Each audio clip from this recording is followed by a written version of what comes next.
미국 사람이 되기 위해서 꼭 증명해야 되는 것이 있습니다. 그건 뭐냐면 내가 미국 사람이다 하는 것을 증명할 때 쓰는 것이 있습니다. 언젠가 한번 미국 형제하고 뭘 하러 갔는데 각자가 미국 시민이라는 걸 증명하는 걸 가져오라 그러니까 그 형제님은 뭘 왈렛에서 꺼내셨는데 노랗게 바라고 꼬깃꼬깃한 종이 한 장을 꺼내시는 거예요. 그래 보니까 뭐 다 낡아 떨어졌는데 그게 그분의 출생증명서. 그걸 보면서 빳빳한 시민권을 가지고 있는 건 나보다 낫다. 그런 생각이 들었습니다. 왜냐하면 여기서 태어났기 때문에 그분이 보여줄 수가 하나밖에 없습니다. 그분이 태어날 때 병원에서 적어준 출생증명서 하나밖에 없습니다. 그런데 미국에 시민권이 없는 사람의 입장에서 생각하면 그 날긋날긋한 종이 한 장이 그게 뭔지 그렇게 또 부러운 겁니다. 그게. 그런데 우리 물론 이제 이민을 와서 우리가 좀 헌신에 의해서 시민권자가 되신 분들은 시민권자의 그 서티피케이트를 다 가지고 있는 것이죠. 시민이 된다는 것은 새롭게 태어난 것 같습니다. 그래서 우리가 한 나라의 시민이 됐다는 것은 그 나라에 대한 권리를 가질 수 있고 또한 책임을 가질 수 있는 것을 의미합니다. 새로운 삶이 시작된 것을 의미하는 것이죠. 그런 의미에서는 정말로 우리가 신앙생활도 똑같은 맥락을 거쳐가는 것 같습니다. 신앙생활 시작할 때는 반드시 태어나는 순간이 있습니다. 내가 세상 나라 소속 사람이었는데 하나님 나라 소속 천국의 시민으로 태어나는 순간이 있습니다. 우리 지난주같이 부활절까지 같이 보내면서 우리 메시아에 대한 말씀을 나눴습니다.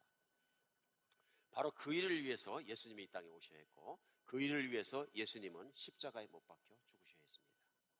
그리고 누구든지 예수님의 죽음을 나의 죽음으로 받아들이고 예수님의 부활을 나의 부활로 받아들일 뿐더러 내가 예수님의 십자가의 그 놀라운 은혜로 말미암아 죄가 깨끗함 받고 예수님을 나의 주님으로 받아들인 사람마다 어떤 기적이 일어나냐면요, 하나님의 자녀가 되는 하늘나라의 시민이 되는 놀라운 일이 일어납니다. 그리고 요한복음 1장 12절은 이렇게 말씀하십니다. 영접하는 자 곧 그 이름을 믿는 자들에게는 하나님의 자녀가 되는 권세를 주셨나니. 하나님 나라의 시민권을 획득하는 길은 하나밖에 없습니다. 영접하는 자 곧 하나님이 보내신 메시아 그 아들 예수 그리스도를 나의 주님으로 받아들이는 것. 나의 주님으로, 그러니까 나의 구원자로 나의 주님으로 받아들이는 것입니다. 그러면 하나님의 새로운 백성이 되는 것입니다. 얼마나 놀라운 일인지 모릅니다. 놀라운 일이죠. 그러니까 쉽게 생각하면은 자기가 절박한 순간일 때 미국 시민을 들고 있다는 것은 놀라운 일입니다.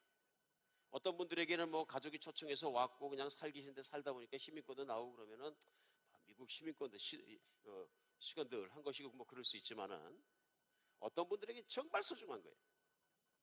제가 아는 한 베트남 목사님은 자기 간증을 하시는데 이분이 월남이 몰락할 때, 베트남이 몰락할 때 뭐 중인가 장교셨어요. 전쟁을 패하고 너나 할 것 없이 다 도망을 가는데 도망가다 보니까 한국까지 밀려간 거예요. 그러니까 이제 베트공항 막 밀려오고 잡히면 자기는 군인이고 장교기 때문에 죽는 거예요. 그 자리에서. 뭐 죽음을 면할 수가 없는 길인 거예요. 그런데 가서 보니까 보트에 사람들이 미군 보트에 쫙뜩 붙어 있는데 뭐를 내밀면 태워주더래. 그러니까 그 중에서 시민권자라는 걸 보여주면 무조건 태워주더래. 그 다음에 시민권자의 가족이라는 것만 있어도 태워주더래. 그런데 나머지는 아무리 몸부림을 쳐도 아무도 태워주지 않더래. 그게 이제 몰락 당시에 그런 거죠. 근데 자기는 어떻게 가족하고 이렇게 관계가 돼가지고 그걸 얘기를 했더니 타라 그러더래. 그래가지고 그 미군 보트에 올라타는 순간 자기는 운명이 달라졌다. 완전히 달라졌다. 그러고 이분이 결국 이제 미국 와서 미국 시민권자가 되시고 여러 가지로 이제 예수님을 깊이 만나셔서 목회도 하시고 이제 베트남 교회를 목회하십니다. 그 보트에 타야 될 때 그 아슬아슬한 순간에 시민권을 가지고 있다는 것은 엄청난 위력을 발휘하는 것이죠. 우리도 마찬가지라고 생각합니다. 교회에 나와서 예수 믿는 건 뭐 아무나 하고 아무것도 아니지 이렇게 생각하실 분이 없잖아 있을지 모르겠습니다. 그러나 중요한 것은 내가 사냐 죽으나 하는 문제에 절체절명의 순간에 딱 부딪혔을 때는 내가 하늘나라의 시민권을 가지고 있느냐 안 가지고 있느냐 정말 심각한 문제입니다. 믿으십니까? 그래서 이렇게 진짜로 어떤 사람은 그냥 시민권을 천국 시민권을 가지고 있는 게 아무렇지도 않게 생각하고 어떤 분은 소중하게 생각하는 그 차이에 따라서 신앙생활의 질이 확 달라집니다.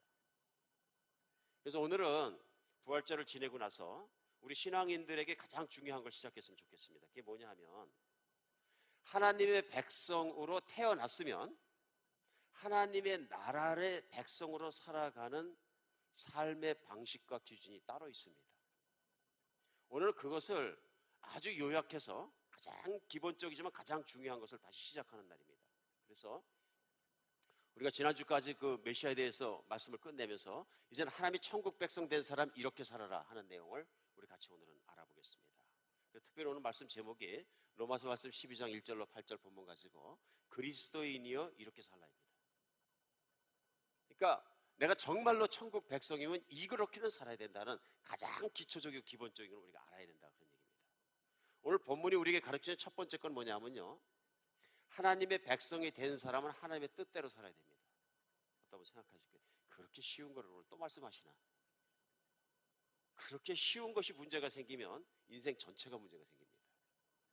그래서 성경에 보면 모든 예수님을 믿고 좀 하나님을 믿는 신앙인들이 가장 겪었던 문제점은 어디서 나오냐면요, 이 문제에서 나옵니다. 하나님의 백성이면 하나님의 뜻대로 살아야 돼, 뜻대로 살지 않는 것입니다. 로마서 12장 1절로 2절은 이렇게 말씀하십니다. 그러므로 형제들아, 내가 하나님의 모든 자비하심으로 너희를 권하노니 너희 몸을 하나님이 기뻐하시는 거룩한 산 제물로 드리라. 이는 너희가 드릴 영적 예배니라. 너희는 이 세대를 본받지 말고 오직 마음을 새롭게 함으로 변화를 받아 하나님의 선하시고 기뻐하시고 온전한 뜻이 무엇인지 분별하도록 하라. 그러므로 하는 얘기는 뭐냐면요, 사도 바울이 로마서에 보면 1장부터 쭉 시작해서 인간이 얼마나 타락한 존재인지를 설명합니다. 인간이 하나님이 계실 만한 것이 자연에 보이고 모든 게 보임에도 불구하고 하나님을 버리고 하나님 없는 인생을 살아가고 자기 뜻대로 사고 고집대로 살아가서 결국은 순리로 쓸 것을 영리로 쓰고 온갖 죄악을 다 버무리고 그래가면서 살아가는 것이 인생이 아니냐. 그러면서 쭉 말씀해서 그렇기 때문에 예수 그리스도께 이 땅에 오셔서 십자가에 못 박히시고 피 흘려 죽기까지 하나님은 우리를 사랑하셔서 그 죄악을 닦을 수 있는 길을 내어주신 것이 아니냐. 그래서 그 예수님의 죽음을 나의 죽음으로 받아들이고 그 보혈로 죄악이 깨끗해진 사람마다 하나님에게 받아들여지고 믿음으로 말미암아 새 사람이 되었다. 그리고 오직 믿음으로 말미암아 새 사람이 되었기 때문에 이제는 정말로 하나님으로부터 구원받은 영원한 생명을 가진 사람이 되었다. 여기까지가 복음입니다. 이 모든 복음을 상세하게 전하고 나서 오늘 그러므로 12장에서 말씀하시는 건 뭐냐면 이렇게 살라요.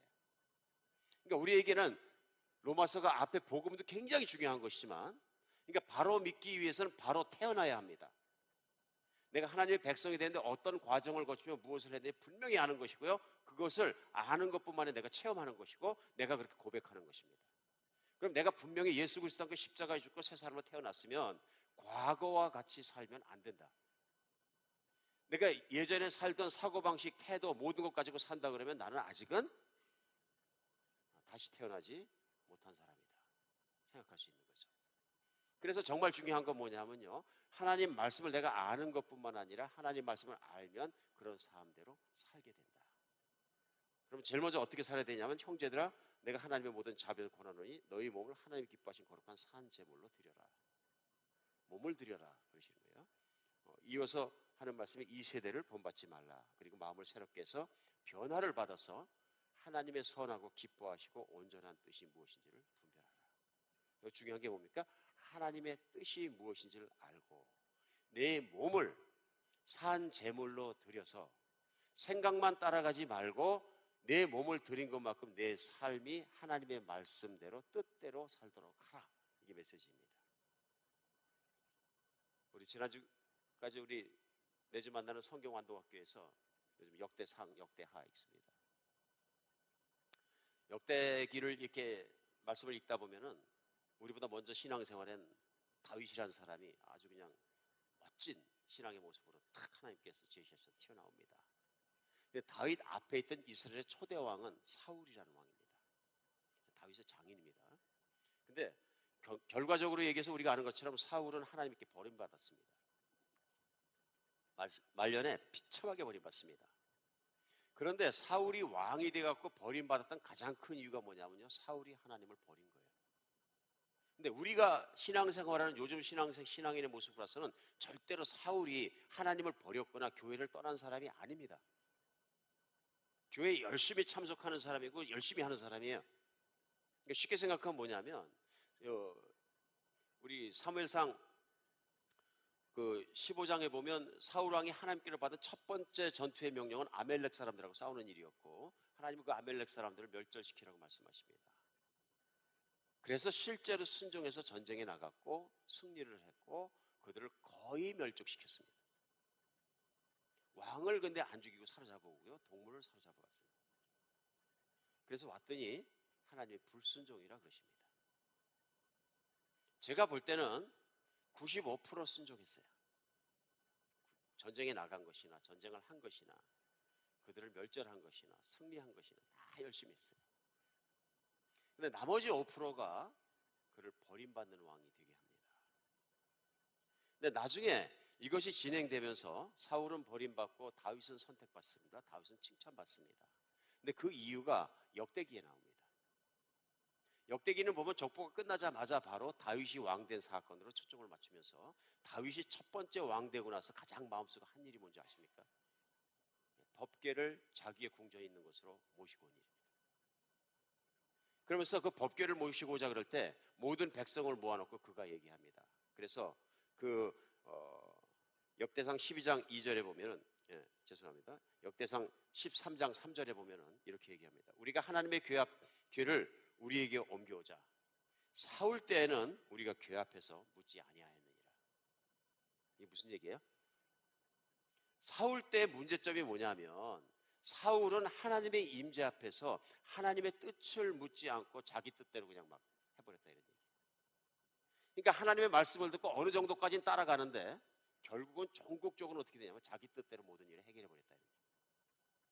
그러니까 다윗은 다른 사람들에게 보이는 게 뭐냐면 왕에 대해서 통일왕국 된 게 첫 번째 생각난 게 뭐냐면 하나님의 임재를 상징하는 하나님의 법궤를 가까이 모셔오자.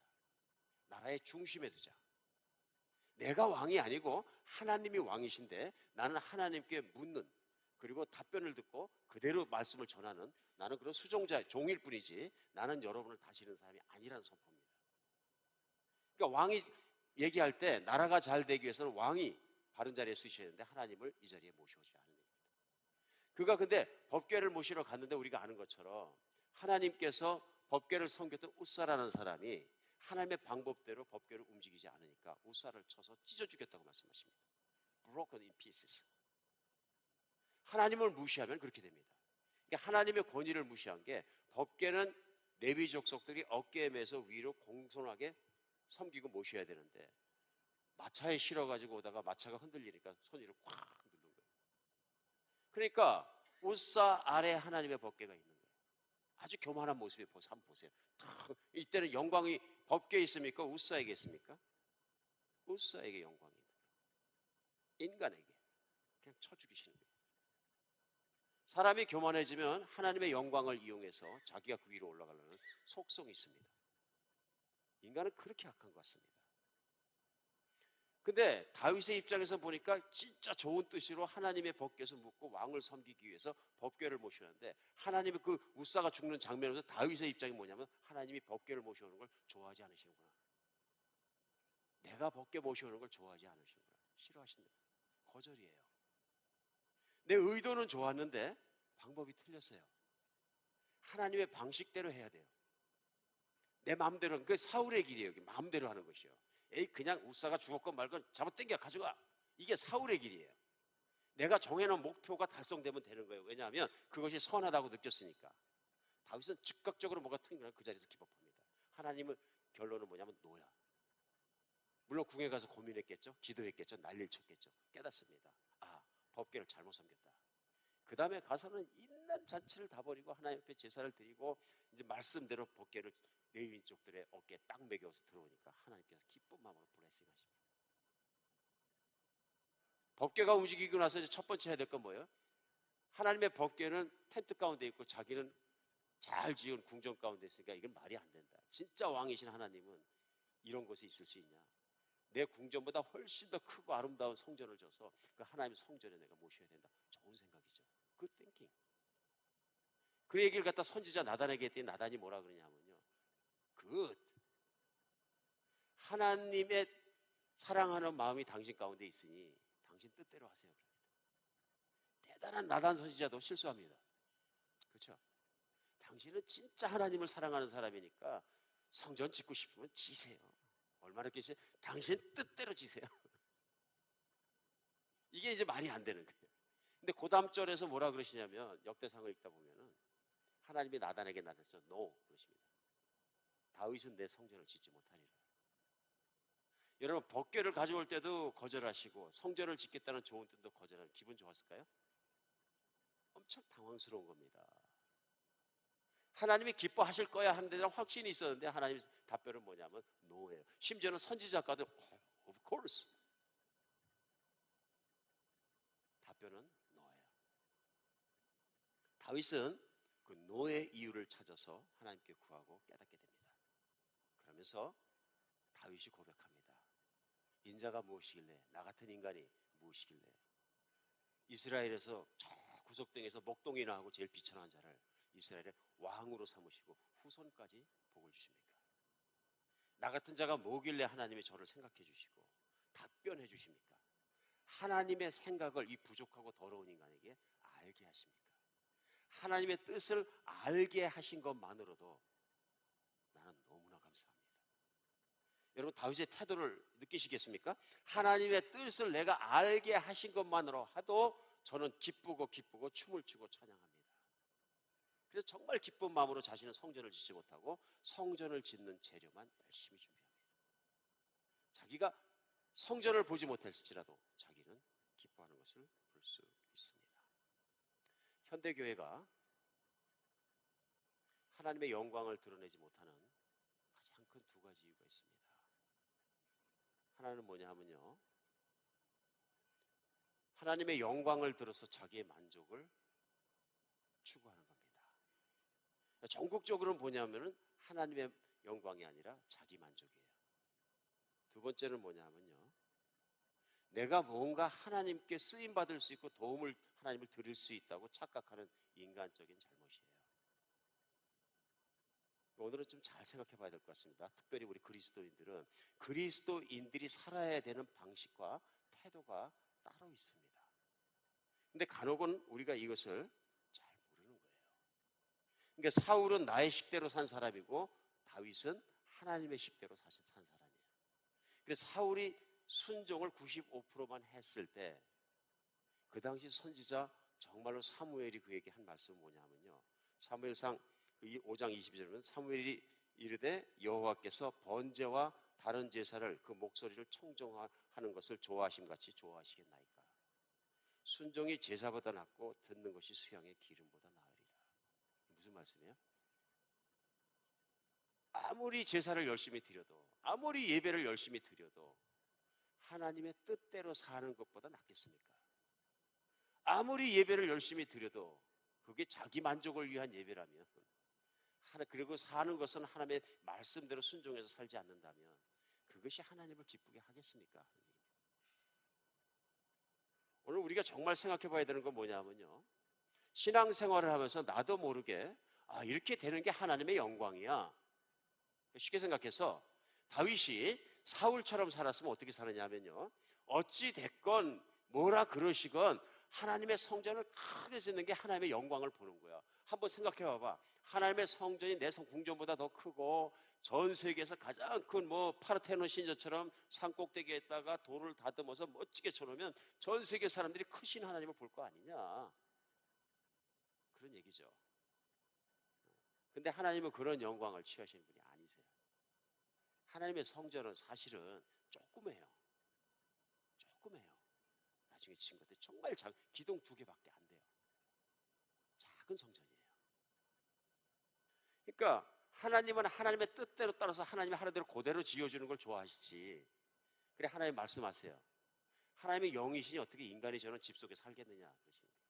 그러니까 그 성전은 인간을 위해서 있는 거지 하나님의 영광만을 위해서 있는 건 아니다. 인간이 아무리 큰 걸 줬다고 해서 거기에 하나님의 영광이 일어나는 건 아니다, 그런 얘기예요.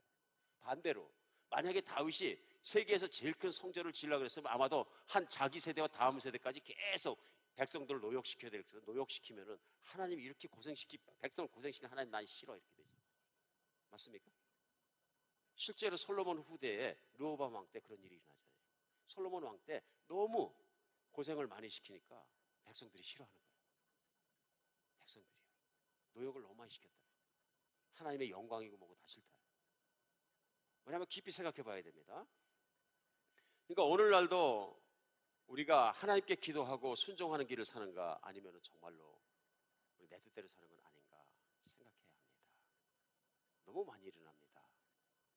떠나는 조국에서도 그렇고 미국에서도 그렇고, 우리가 쉽게 생각할 수 있는 게 하나님의 영광과 영적인 권위와 모든 교세라는 것을 사이즈, 모양, 번쩍거리는 것 여러 가지로 봅니다. 이게 뭐냐면 인간의 이기성을 어떻게 보면 잘못하면은 잘 포장된 모습으로 하나님의 영광 대신 내가 만족을 취하는 것이 아닌가 생각해 봐야 합니다. 간혹은 우리도 그렇습니다. 지난 20세기를 지나오면서 1900년대, 70년대 이후로 큰 것은 좋은 것이다, 성공하는 것은 좋은 것이다, 그것은 하나님께 인정받은 것이다 하는 사고방식이 나도 모르는 사이에 세상에 있는 게 들어와 버리면 그렇게 되는 거예요. 그래서 중요한 것은 그것이 하나님의 뜻인가를 묻는 것보다 그냥 가는 게 더 중요한 거예요. 쉽게 생각했습니다. 세상 사람들은 다 이기적이에요. 그 이기 중에서 무슨 이기주의가 요즘 무섭냐면 집단 이기주의가 굉장히 무서워요. 집단 이기주의라는 게 뭐냐 하면은 나라의 좋은지는 뻔히 알면서도 우리 동네에 어떤 핵시설이 들어오는 건 싫어. 필요하더라도 우리 동네에 뭐가 들어오는 건 싫어. 우리 동네에 당장 이익이 되지 않는다면은 우리 동네 이익에서만 비춰보지 나라의 이익이나 그런 것은 비춰보지 않는다, 그런 얘기예요. 집단 이기주의거든요. 아주 팽배합니다. 그런데 제가 듣자니까 일산에 있는 어느 동네에 성당이 들어서려고 그러는데 성당이 일산에 있는 14층 아파트보다 탑이랑이 더 높게 올라가고 일조권에 문제가 생기고 그런가 봐요. 우리 성당 싫다. 그러니까 주민들은 피켓 들고 데모하고 성당은 성당대로 거기 들어와야 될 타당성에 대해서 자꾸 얘기를 하고 싸우는 거예요. 그 교회도 마찬가지예요. 강남에 있는 어느 교회가 강남역을 점령하고 크게 교회를 올려가지고 다 보여 3천억을 1,000억을 들였나 짓겠다. 주민들이 싫어하는 거예요. 왜냐하면 예수 안 믿는 사람들도 자기들의 이기심이 있고 자기들의 계산이 있고 자기들이 보니까 계산이 안 맞는 거예요. 싫은 거예요. 그러니까 주민들은 데모하고 싫다는 거예요. 근데 교회는 해야 되겠다는 거예요. 그러면 문제가 뭐냐면은 교회도 집단 이기주의가 아니냐 이런 문제가 생기는 거예요. 그러니까 세상 사람들의 이기심과 교회의 이기심 두 개가 탁 부딪혔을 때 양보해야 되는 사람은 세상 사람이 아니라 그런 얘기입니다. 교회라는 얘기입니다. 그러니까 하나님의 뜻을 따른 것이나 심각하게 기도해야 된다. 하나님의 뜻을 따른 것이냐. 그러니까 순수하게 하나님의 뜻을 따라서 이 땅을 살아가시는 분은 예수님이에요. 예수님이 충분한 본을 보여주셨어요. 충분한 본을요. 그리고 그걸 남겨주셨어요. 그리고 예수님은 이 땅에 계시면서 많은 일을 하는 것에 대해서 별로 관심이 없으셨어요. 관심은 딱 한 가지였어요. 아버지가 하라 그러신 일을 이 땅에서 다 이루고 갈 것이다. 그 다음에 아버지가 하라 그러신 일을 하라 그러신 양만큼 하라 그러신 때. 때에 따라서는 수만 명의 사람들이 따라왔는데도 불구하고 고난받을 것과 힘든 메시지를 전하니까 다 떠나갔어요. 그런 것에 개의치 않으셨어요. 그 말씀은 뭐냐 하면 나는 내가 이 땅에서 3년 반 동안 사역하는 동안에 열방까지 다 복음화되고 그런 말 하신 적도 없고 생각하신 적도 없고 아무것도 없어요. 그분의 생각은 하나밖에 없어요. 아버지의 뜻을 이루어 드리는 것이에요. 심지어는 사람들을 피해서 산속이나 다른 곳에 숨어 계시기도 했어요. 그리고 아버지의 타임이 때가 됐다고 느끼시면 딱 나타나셔가지고 맨 마지막에 한 일이 뭐냐면 십자가에 못 박혀 죽으신 거예요. 이 세상에 가장 초라한 일이에요. 가장 능력 없어 보이는 일이고요. 가장 힘든 일이에요. 그래서 예수님은 그 십자가의 사건을 놓고 그런데 보는 각도가 틀리셨어요. 요한복음 17장의 마지막으로 십자가에 못 박히신 기도 내용 중에서 17장 4절과 5절에는 우리가 그 뜻을 깊이 할 수 있는 내용이 나옵니다. 그 내용이 뭐냐면요. 아버지께서 내게 하라고 주신 일을 내가 이루어 아버지를 이 세상에 영화롭게 하였사오니 아버지여 창세 전에 내가 아버지와 함께 가졌던 영화로서 지금도 아버지와 함께 나를 영화롭게 하였소. 영화롭게가 뭐냐면요. 글로리예요. 어떻게 하나님을 영화롭게 했다고요? 아들 예수 그리스도께서 내가 이 세상에서 하라고 주신 일을 내가 다 이루어서 아버지를 글로리파이 한 것처럼. 내 뜻이에요? 아버지 뜻이에요? 아버지 뜻이에요. 아버지의 타임에 아버지가 하라 그러신 그 일만을 하신 거예요. 딱. 그 일의 마지막이 뭐냐면 이제는 기도가 끝나고 나면 십자가에 죽는 일인 걸 알고 계세요. 이제 마지막으로 모든 그 순종을 통해서 아버지의 뜻을 일어나게 살았으니 이제 마지막으로 아들을 좀 영광스럽게 해줘요. 그 영광이 뭐냐? 십자가에 죽는 거예요. 돌아가시는 거예요. 이제는 나도 글로리파이 해주는데 그 글로리파이가 뭐냐면 가장 비참한 자리에 들어가는 거예요. 그러니까 예수님이 우리에게 보시는 가장 중요한 건 뭐냐면 내 뜻대로 마옵시고 아버지 뜻대로 하시옵소서. 이게 뭐냐면 하나님의 권위 아래 사는 것. 왜냐하면 하나님께서 나보다 더 위대하시고 나보다 더 착하시고 나보다 더 거룩하시고 나보다 더 지혜로우시고 나보다 더 능력이시다. 믿으십니까? 그러니까 나의 인생을 내가 계획하는 게 철저하게 하나님께 드리는 사람들을 누구라 그러냐면요, 그리스도인이라고 부릅니다. 그리스도인은 예수님처럼 나의 생명을 십자가에 넘겨드리고 나의 뜻을 십자가에 넘겨드리고 새 사람으로 사는 거예요. 그러니까 예수님을 깊이 믿지 못하면 어떤 반응이 나오냐? 나 싫은 것 같은데? 그러면 내가 존재감도 없고 뭣도 없고 나 자유도 없고 결국 속박되었고 좀비처럼 되는 거 아니냐? 좀비가 그런 거 아닙니까? 무엇인가 세뇌당해가지고 움직이는 대로 그냥 따라대는 로봇 같은 거. 그러니까 나는 그런 인생 싫어. 그러니까 아직 그러면은 신앙이라는 거, 십자가라는 거, 새로 태어난다는 것, 인간이 새로워지는 걸 잘 모르시는 거죠. 인간이 가장 자유롭고 가장 행복하고 가장 만족하는 건 인간의 욕구대로 인생을 계획하고 따라가고 추구하고 성취해서 일어나는 것이 아니고, 왜냐하면 인간의 유한한 능력과 인간의 계획이 악할 수 있고 인간이 이기적일 수 있기 때문에 영원한 삶도 모든 제한들을 뚫고 갈 수 없다는 걸 우리 메시아의 시간을 통해서 같이 나눴단 말이에요. 그걸 뚫고 나갈 수 있는 길이 메시아 예수 그리스도 안으로 들어가는 길밖에 없거든요. 그러면 영원한 세계가 열리고 내가 할 수 없었던 무한한 능력이 열리고 길이 열리는 거죠. 이제 그것을 예수님과 함께 주님으로 받아들였다는 얘기는 뭐냐 하면 주인이 있는 거예요. 그러니까 새로운 삶의 방식은 뭐냐면 오직 주인의 뜻대로 살고 내 뜻대로 살기. 오늘 그러니까 로마서 1장 2절의 말씀은 그 말씀이에요. 그리스도인은 살면서 하나님이 이렇게 하면 기뻐하실 거야 하는 막연한 생각보다는 악착같이 하나님의 뜻을 구하고 뜻에 순종할 수 있도록, 그래 매일매일 스텝 바이 스텝 걸어갈 수 있도록 노력하는 사람이 진정한 그리스도인이라 하는 사람입니다. 정말입니다. 여러분과 제가 그런 삶을 사는 사람이 되었으면 좋겠습니다. 순종이 제사보다 낫다. 다다익선 주님의 일이라면, 교회의 일이라면 무조건 커지는 것만 좋은 거야. 이것도 어디서 나온 사고방식인지 우리는 모르는 거예요. 예수님이 한 번도 그렇게 말씀하면 무조건 커지게 하는 한 번도 그러신 적이 없어요. 그렇죠? 항상 뭐냐면 가장 기본적인 삶의 방식은 순종하는 자가 복이 있다. 순종하기 위해서 우리가 해야 첫 번째 일이 뭡니까? 하나님의 뜻을 구하는 거예요. 하나님의 뜻을. 그러니까 하나님의 뜻을 악착같이 구하지 않으면서 그 길을 따라가려고 애쓰지 않으면서 내가 신앙생활을 하고 있다고 생각하면 나는 하나님을 나의 만족을 위해서 이용하고 있는 거죠. 엄밀하게 생각하면. 그렇죠? 나의 미래의 개런티를 위해서, 나의 무엇을 위해서, 거기 다 나라는, 아이라는 나라는 중심이 모든 걸 움직이고 있는 거죠. 그러니까 내가 상처받으면 교회 안 나가고, 내가 만족 못하면 교회 생활 안 하고, 내가 뭐 안 하면 안 하고, 그러니까 아이가 거기 딱 붙어 있는 거예요. 이건 아직도 예수 그리스도를 깊이 몰랐을 경우에 나올 수밖에 없는 태도인 것이에요. 이것은 어쩌면은 현재 보이는 교회 리더에서 모든 교인까지 모든 사람도 빠질 수 있는 함정이라는 얘기예요. 하나님은 인간의 도움이 필요 없으십니다. 섭섭한 얘기인지 모르지만 하나님은 인간의 도움 없이도 하나님의 나라를 완벽하게 짧은 시간 안에 이루실 능력이 있습니다. 하나님은 인간을 사랑하셔서 그분의 나라를 세우시는데 인간을 써주시는 겁니다. 이거 마스터 플랜을 누가 짜느냐면 창조자 하나님이 짜십니다. 하나님이 움직여 가십니다. 인간이 거기서 설쳐놓으면 하나님이 힘들어지는 거예요. 우리가 아는 유명한 사람 중에서 고아원을 세워서 기도를 통해서만 고아원을 경험했던 하나님의 사람이에요. 조지 뮬러라는 사람이 있어요. 근데 이 조지 뮬러라는 사람이 원래 독일 사람입니다. 그분이 원래 이제 예수님을 만나고 꿈이 뭐냐면 아프리카에 가서 선교하는 것입니다.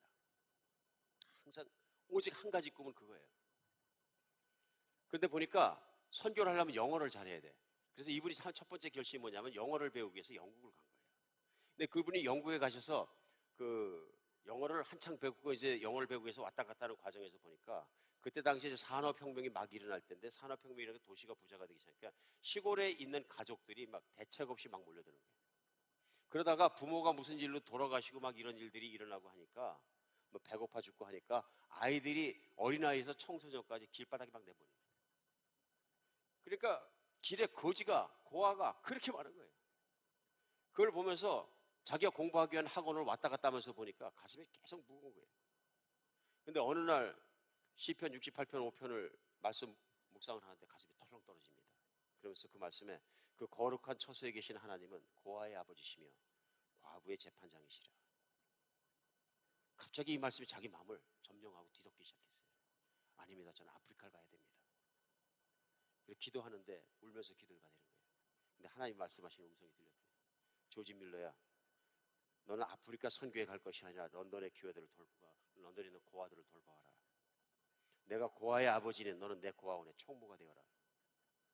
하나님 말씀은 클리어한데 자신은 자꾸 아프리카 선교를 가고 싶은 거예요. 그래서 저는 아닙니다. 아프리카 선교를 가고서 영어를 공부하고 있고 아프리카 선교를 가도록 부르심 받은 사람이 아닙니까? 하나님 말씀이 다시 한번 들리더래요. 마음을 비워라. 내가 하나님 뜻을 받들려면 내 욕심을 채워놓으면 하나님 뜻을 바꿀 수가 없다. 내 마음을 비워라. Empty your heart. 이분이 그래서 마음을 다 비우고 순종해서 돈 한 푼 가지지 않고 고아를 섬겨서 무지막지하게 많은 고아들을 섬겨냅니다. 하나님의 사람을 키워낸 거예요. 나중에 우리는 그런 믿음의 사람에서 기도의 사람을 받습니다. 근데 그의 기도는 실제로 하나가 가장 중요하고 하나밖에 없었습니다. 이게 뭐냐면 그분이 써놓은 것처럼 조지 밀러는 늘 그 말하는 기도 좌우명이 뭐냐면요. 앞서지 말자. 결코 앞서지 말자. 기도보다 성령보다 앞서지 말자.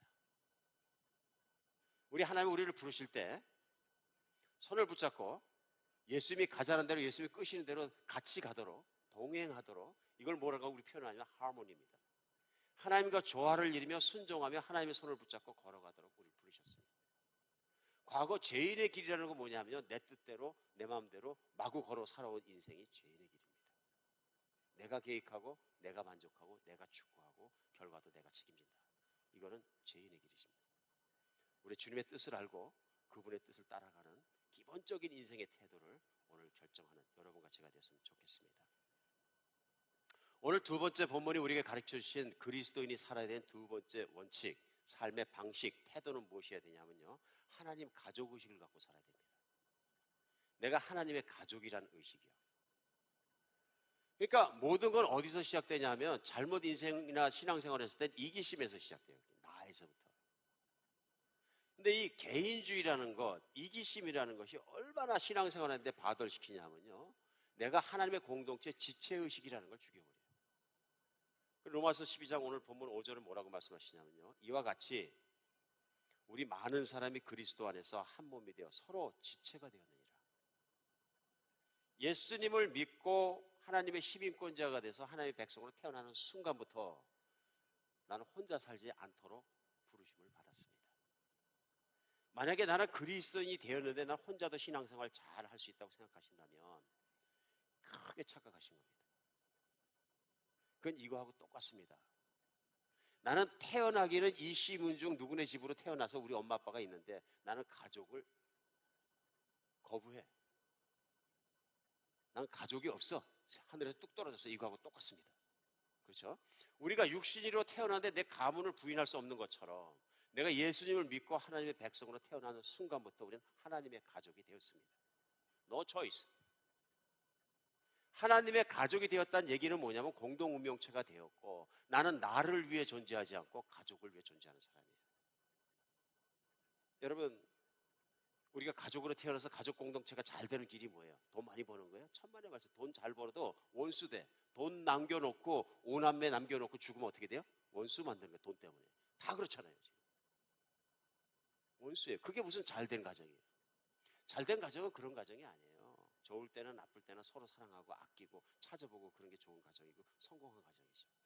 우리도 자녀를 낳아서 키워보지만 자녀 몇 명을 낳았는데 그 자녀가 아동바동 싸우죠. 왜 싸우는 거예요? 받쳐 키우니까 싸우는 거죠. 이기심이 팽배해가고 자기밖에 몰라. 소리 팍팍 지르고 마음에 안 들면은 완전히 인간을 바닥으로 보내는 거죠. 그게 제일 나쁜 거예요. 하나만 낳는 게 제일 나쁜 거고요. 둘만 낳는 것도 나쁜 거고요, 사실은. 왜냐하면 받쳐 키울 수밖에 없거든요, 이게. 근데 사실은 아이들은 많이 나서 크면서 형제 간의 부딪힘도 있고 사랑도 배우고 희생할 줄도 알고 그걸 배워야 돼요. 그래야 인간다워지고요. 가정이 개성될 수 있거든요. 그런데 문제는 뭐냐면 그것이 안 되니까 다 부서지는 거예요. 참된 가정이 사랑이 없기 때문에 안 되는 것처럼 참된 교회도 사랑이 없으면 안 되는 거예요. 본질을 깨닫지 못하니까. 그러니까 하나님이 무조건 큰 교회만 만들어도 아는 게 뭐냐 하면은 하나님이 교회를 주셨을 때 반드시 목적인데 그 목적이 뭐냐면 하나님의 가족 공동체를 체험하기 원하시는 거예요. 믿으십니까? 이와 같이 우리 많은 사람이 그리스도 안에서 한 몸이 되어 서로 지체가 되었느니라. 가족이 되었느니라. 가족이 되었느니라. 김현숙 씨라는 분이 쓰신 흔들리는 신앙 붙들어 주셔서 하는 책에 보면 22년 동안 미국 이민교회에서 108번 교회를 바뀐 장로님 얘기가 나옵니다. 실한가 봐요. 저도 확인을 못했는데 108번째 교회를 대다 이분이 돌아가셨는데 교회를 옮긴 걸 굉장히 자랑스럽게 생각하고 돌아가셨어요. 안타까운 일이죠. 그러면서 108개 되는 교회에 대한 약점과 문제점과 이런 걸 다 적어 놓으셨어요. 무슨 말씀이냐면 이민교회 108번 군데를 돌아다녔는데 완벽한 교회가 하나도 없다는 게 종지부예요. 이 신앙 정말 심각한 신앙이죠. 볼 때는. 근데 어떤 분이 그 장로님이 적어놓으신 글들을 그래 맞아 교회가 다 그렇게 못 쓰고 정말 머리 아파 얘기할 수 있는 거죠. 근데 이분이 돌아가실 때 아무 교회도 그분 장례식을 하기 원치 않아서 맨 마지막에 108번째 다녔던 교회 목사님이 몇 주 나오셨었는데 할 수 없어서 장례식 해드렸대요. 할 수 없어서. 세상에 완전한 교회는 없습니다. 많은 그리스도인들이 신앙생활에서 가장 뭐가 힘드냐 그러면 교회라 그래요. 뭐가 제일 집사님 힘들어요? 교회가 제일 힘든 것 같아요. 왜 그래요? 안 쉬우니까. 이게 그냥 성도님들에게만 그런 게 아니라 목사들도 똑같아. 요즘 통계해 보니까 많은 목사님들이 교회를 떠나. 성도님만 떠나니까 목사님도 교회를 떠나. 그래 목사님들한테 물어보는 거예요. 왜 떠나냐 그러니까 교회가 힘들어서. 대관절 그럼 교회 힘든 것인데 하나님 왜 주셨느냐? 여러분 가정을 한번 생각해 보세요. 가정이 항상 쉽습니까? 한 집안에서 밥 먹고 살면서 항상 사랑하고 도닥거리고 희생하고 그렇습니까? 아니죠. 어떻게 그렇게 돼요? 은혜를 받고 사랑하게 되고 부모가 본을 보이고 부모가 또 섬겨주고 그럴 때 아름다운 가정이 하나씩 하나씩 일어나는 거잖아요. 아이들의 본성이라는 건 자기밖에 모르고 땡기고 내 거야 막 싸우고 그러잖아요. 그러다가 어느 순간 철이 들면 어떻게 돼요? 사랑하게 되잖아요. 철이 들면.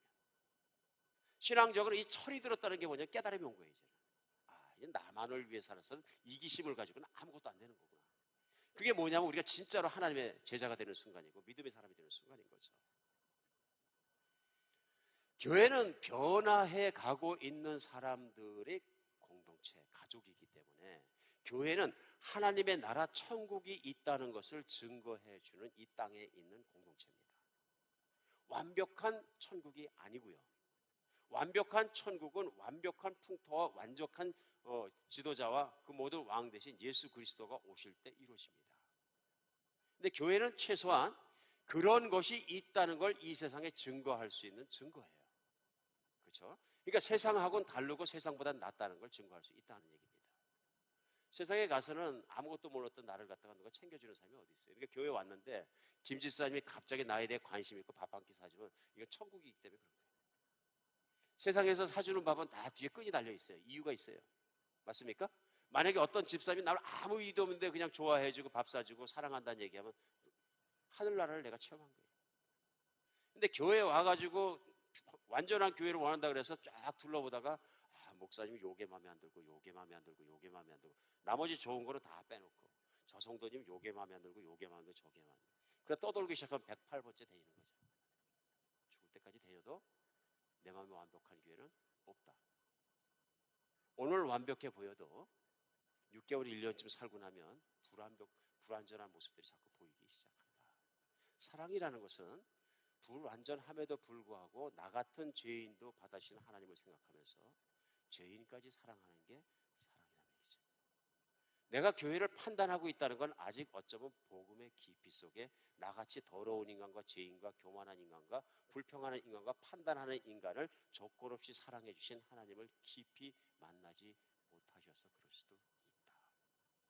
내가 필요한 것은 교회가 아니라 하나님의 은혜인 거죠. 은혜. 나 같은 인간도 사랑해 주시는 하나님의 은혜. 교회를 가장 참기 힘드신 분은 하나님이세요.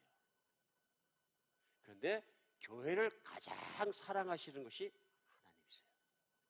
교회가 완벽했기 때문에 사랑하시는 것이 아니고 교회를 자기 백성이기 때문에 사랑하시는 거예요. 부모가 자식이 완벽했기 때문에 사랑하는 것이 아니라 내 백성이기 때문에 사랑하시는 것처럼 우리가 하나님의 찢어진 마음, 사랑하는 마음으로 교회를 보기 시작했을 때 우리는 결코 교회를 비난하지 않습니다. 아니요, 비난하지 못합니다. 왜냐하면 나는 그런 자격이 없기 때문에. 사랑하는 여러분, 신앙생활의 원칙을 재정립하는 여러분과 제가 되었으면 좋겠습니다. 교회는 불완전하기 때문에 내가 있어야 될 것인 거예요. 내가 더 은혜 받고 내가 섬기고 내가 사랑하고 내가 들어가야 될 것인 거예요. 만약에 교회 불완전한 모습이 본다면 그렇기 때문에 그 자리가 내가 서야 되는 자리가 되야 되는 것이죠. 오늘 우리가 분명히 알아야 되는 것은 그것뿐만 아니라 하나님은 보면 3절에 뭐라고 하시냐면 내게 주신 은혜로 말미암아 너희 각 사람에게 말하니 마땅히 생각할 그 이상의 생각을 품지 말고 오직 하나님께서 각 사람에게 나누신 믿음의 분량대로 지혜롭게 생각해라. 교회 공동체를 아프게 하는 이기심 후에 또 가장 힘들게 하는 이기심이 팽배해져가지고 내가 생각할 이상의 생각을 하게 되는 거예요. 쉽게 생각할게요. 군대에서 전투를 하는데 나는 소총수야. 그럼 총을 들고 내 목적은 뭐냐면 열심히 소대장이 공격 앞으로 그러면 따라서 뛰어가는 데 있어요. 근데 이 소총수가 똑똑해. 박사학위를 받고 들어왔어. 그랬더니 쫙 뛰어가면서 불평해. 전투를 잘하기 위해서는 사단장이 주공과 조공을 바꿔 써야 되는데 이걸 이렇게 해가지고 그렇고 소대장은 먼저 뛰어야 되는데 저는 뒤에 뛰니까 안 되고 뭐 말이 많아. 이 소총수가 좋은 소총수, 나쁜 소총수예요? 예, 군법 위반으로 현지에서 전쟁 중에는 현장 즉살할 스타일이에요. 예, 자기가 소총수라는 걸 잊어버리니까 막 사단장까지 별 자리에서 해야 되는 일까지 다 자기가 해. 이거 똑똑한 사람이 아니라 바보스러운 사람이죠. 착각하고 사는 거죠. 근데 우리 우스꽝스럽게 생각하지만 이런 일이 비일비재하게 일어납니다. 이게 뭐냐면 내 포지션을 모르는 거예요. 포지션. 구원에 감사하게 되면 구원만으로도 감사합니다. 근데 구원에 감사하게 되면 하나님 나라의 화장실 청소하는 거 하나를 시켜줘서도 감사하는 마음이 생깁니다. 정말 감사하구나. 근데 구원에 대한 감사가 사라지면 교회에서 어떤 직분을 만져도 더 높은 직분만 보입니다. 자기가 생각한 거죠. 더 높은 직분이라고. 이게 한국교회와 미국교회와 특별히 이민교회를 가장 아프게 생각합니다. 교회는 사회단체나 기관이 아닙니다. Church is not an institution. Church is not an organization. 교회는 조직이 아닙니다. Church is a community. 교회는 공동체입니다. 가족처럼 공동체입니다. 그렇기 때문에 교회는 정말로 공동체 안에서 우리가 서로가 일을 나눠야 되는 것처럼 나눠하게 되어 있어요. 가정에 가면 아버지가 있고 엄마가 있고 애들이 있고 설거지하는 일은 돌아가면서도 할 수 있고 무슨 청소도 돌아가면서 있고 각자가 아버지가 앉으셔서 밥을 먹으면서 야 철수야 너는 일주일에 3번 설거지를 해라. 이제 애가 이제 커서 티네이저가 됐으니까 야 영희야 너는 엄마 밥할 때 여기까지 네가 해야 되는 일이다. 그리고 청소는 이만큼은 네가 하는 거죠. 백힘은 내가 할게. 이제 그걸 지시하는 분은 아버지예요.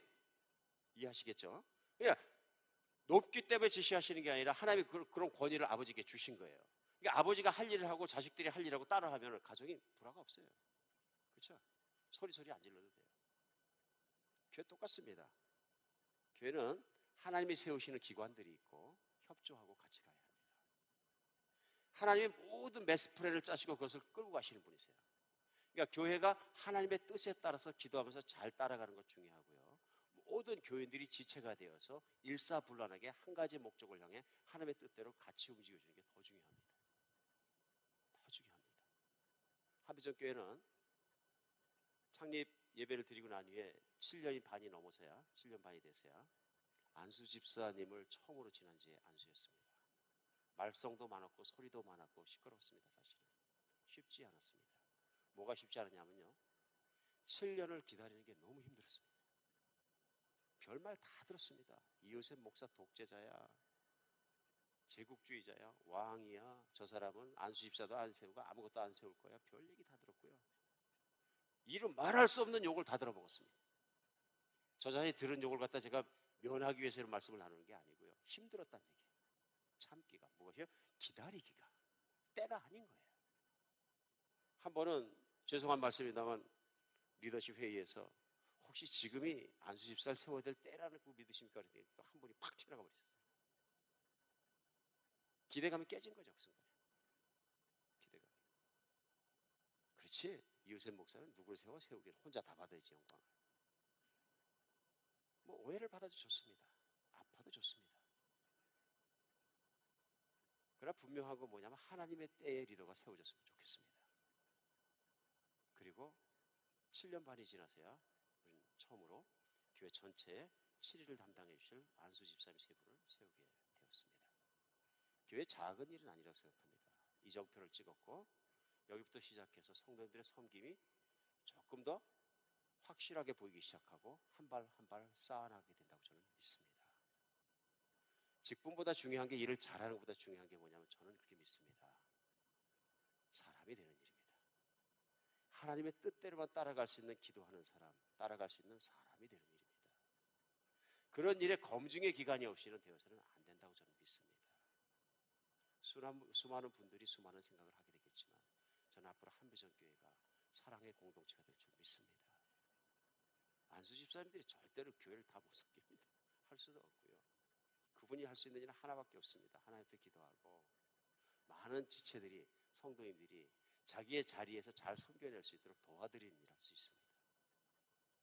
이런 교회가 잘 되기 위해서는 하나밖에 없습니다. 오늘 나눠드린 대로 부서를 충분히 이해하시고 기도하시면서 하나님의 뜻을 알고 내가 그 부서로 들어가시는 겁니다.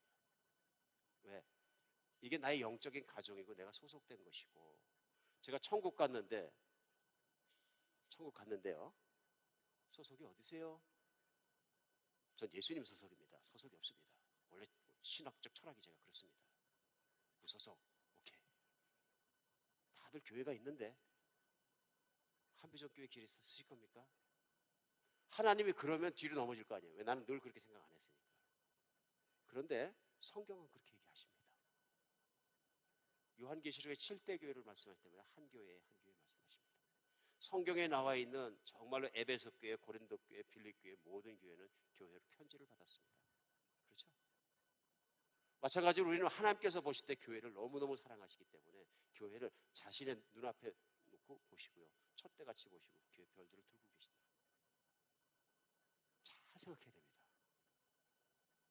내가 잘못된 혹시 신학관이나 잘못 배운 교회관을 갖고 있는 건 아닌지. 현대 가장 큰 적 중에 하나가 뭐냐면요, 개인주의입니다. 나만 신앙생활 잘하면 돼. 이거는 예수 그리스도 안에 들어오면서 첫 번째 버렸어야 되는 일이에요. 나. 아닙니다. 내 형제와 자매하고 내가 잘 섬기고 공동체 안에서 잘 섬기고 살면 돼. 이게 훨씬 안전하고 맞는 자리이고 편안한 자리입니다. 주님의 교회를 그렇게 섬겨가는 여러분과 제가 됐으면 좋겠습니다. 너는 무엇을 하다 왔느냐? 신앙생활 열심히 뭐 했냐? 물어보시면 우리 교회 섬김에 대해서 나눌 수 있는 여러분과 제가 됐으면 좋겠습니다. 한비전교회는 예수님의 교회입니다. 만약에 누군가 이요셉 목사의 교회라고 하면 저는 여기서 불 맞아 죽어야 됩니다. 그런 생각 한 적도 없고 하지도 않을 것입니다. 교회는 예수님의 교회입니다.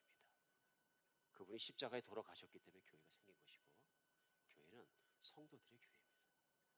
우리 모두가 다 지체입니다. 오늘 본문에 나온 대로 말씀대로 말씀으로 섬기는 사람 말씀으로 섬기고, 구제하는 사람은 구제하고, 치리하는 사람 치리하고, 치리하는 사람들이 이제 안수 집사님 이런 분들 아니에요? 열심히 치리하고, 또 그 안에서 뛰는 사람들은 열심히 또 하나님의 뜻대로 뛰고, 그게 교회죠. 우리 각자 맞는 자리와 지차를 찾아서 주님 섬기는 여러분과 제가 됐으면 좋겠습니다. 한비전교회가 좋은 교회 되려면 예수님이 주인 되셔야 되고 그분의 뜻대로 살아가는 것 첫 번째. 좋은 그리스도인이 되려면 그분 하나님의 뜻대로 사는 것 첫 번째. 두 번째는 하나님의 교회 공동체를 떠나지 않고 교회 공동체를 섬기며 내가 거기에 지체가 돼서 지체가 된 모습으로 잘 살아야 돼요. 그런 거 느끼세요? 가정에서는 그냥 엉망진창인데 밖에 나가면 밖에 사람들한테만 잘해줘. 이게 또 문제라 그러잖아요. 왜 문제예요? 만족을 못 느끼니까 그런 거잖아요. 근데 실제로 뭐냐면 인간됨이 바로 되기 위해서는 집안에서 보면 아는 거예요. 그 사람이 집안에서 하는 것이 그분이에요. 맞습니까? 우리 교회 안에서 내 자리를 바로 찾고 가족 공동체에 내가 한 사람으로서 식구로서 가족 공동체의 모든 직임과 책임을 잘하는 여러분과 제가 되었으면 좋겠습니다. 적극적으로 참여하시고 우리 주님의 교회, 나의 교회, 우리 교회를 꼭 만드시기 바랍니다. 기도하겠습니다. 네, 하나님 정말 저희가 신앙생활 하되 겁대기로만 하지 않도록 도와주시옵소서. 흔들리지 않도록 도와주시고 오늘 주님께서 말씀하신 것처럼 세상 풍조를 따르지 않게 하여 주시옵소서. 삶의 부정한 원칙이 생기게 하시고 주님의 뜻대로 살게 하여 주시옵소서. 우리 주 예수 그리스도 이름으로 기도합니다.